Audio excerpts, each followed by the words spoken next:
Hello friends, நீங்கள் என்ன இந்த வீடியோவில் பார்க்க போகிறோம்னா ட்ரேடிங். இது ஒரு முக்கியமான கேள்வியாக இப்போ இன்டர்நெட்டில் வைரலாக இருக்க ஒரு விஷயம். ஏன்னா எல்லோரும் ட்ரேட் பண்ணுறாங்க, ஆனால் சில பேர் தான் அந்த ட்ரேடில் ப்ராஃபிட் பண்ணுறாங்க, பல பேர் லாஸ் தான் பண்ணுறாங்க. இதுக்கான காரணம் டேட்டாக்களை இவங்க கவனிக்க மாட்டேங்காங்க. அது ஒரு சின்ன கேம் மாதிரி விளாட்றாங்க.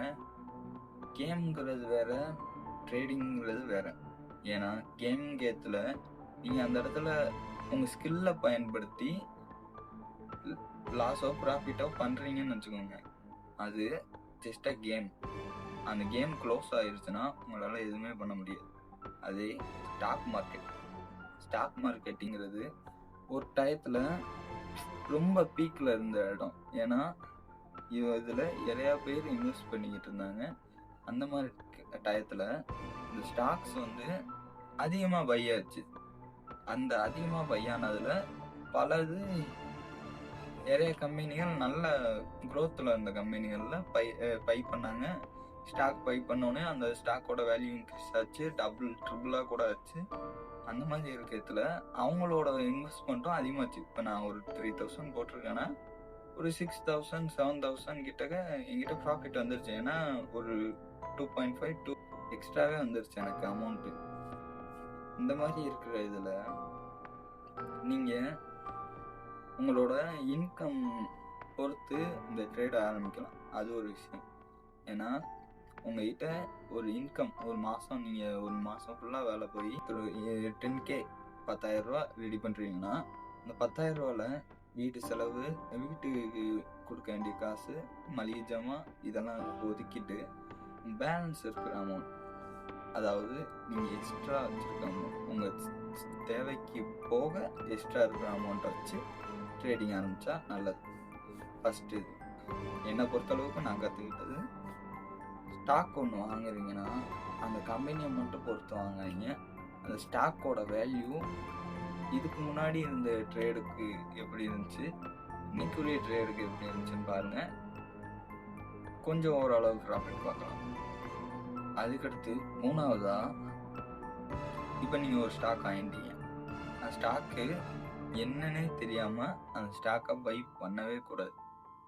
அந்த ஸ்டாக்கு என்னன்னு தெரியாமல் நீங்கள் பை பண்ணிட்டீங்கன்னா அது கடைசி வரைக்கும் இந்த ட்ரேடிங்கிறது உங்களுக்கு ஒரு கேம் மாதிரி தான் தெரியும். அது ஷேர் மார்க்கெட்டிங் மாதிரியே வராது. இந்த ஷேர் மார்க்கெட்டிங்கிறது ஆன்லைன்லேயே ஒருத்தங்க கிட்ட பொருள் வாங்கி கை மாற்றி விடுறோம், அந்த மாதிரி வச்சுக்கலாம். இந்த மாதிரி இருக்கும்போது நீங்கள் ஒரு இடத்துல எதுக்கு என்ன நடக்குது, இந்த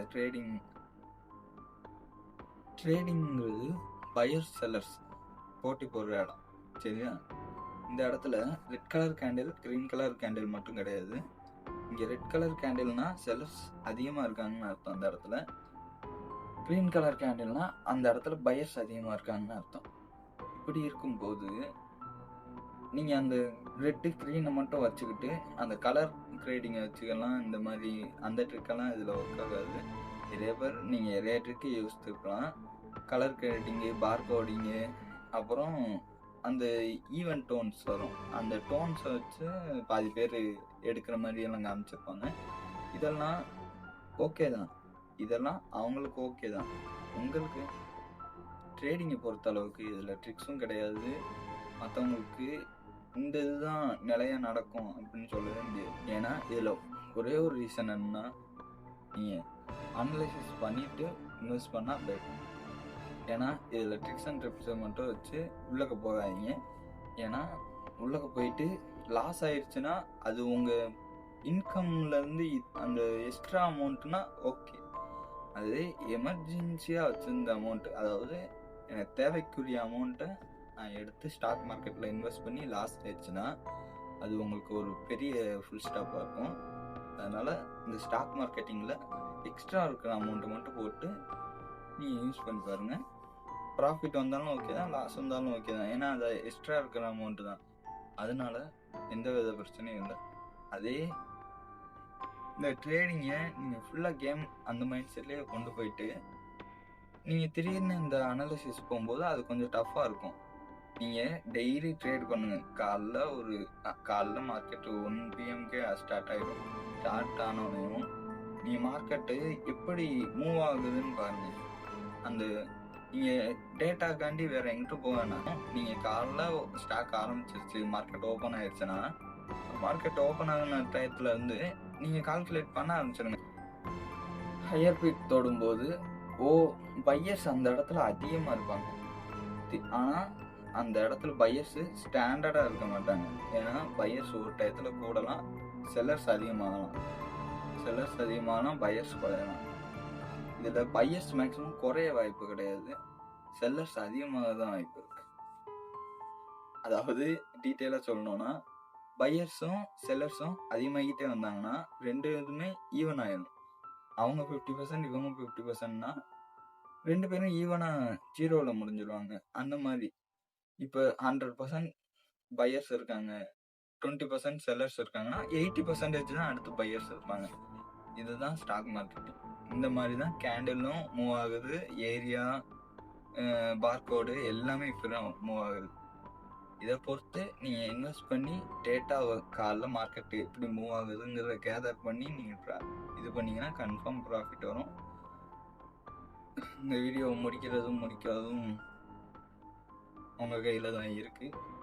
இதுக்கு மேலேயும் ட்ரேடிங் பற்றி டீட்டெயிலாக, அதாவது ட்ரேடிங்கோட இன்னும் டீப்பாக இது வீடியோ வேணும்னா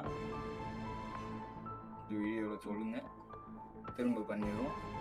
அதே மாதிரி கடைசியாக சொல்லும்போது ஒரு இதோட சொல்லிடுறேன், இது வார்னிங் மாதிரி கூட வச்சுக்கோங்க.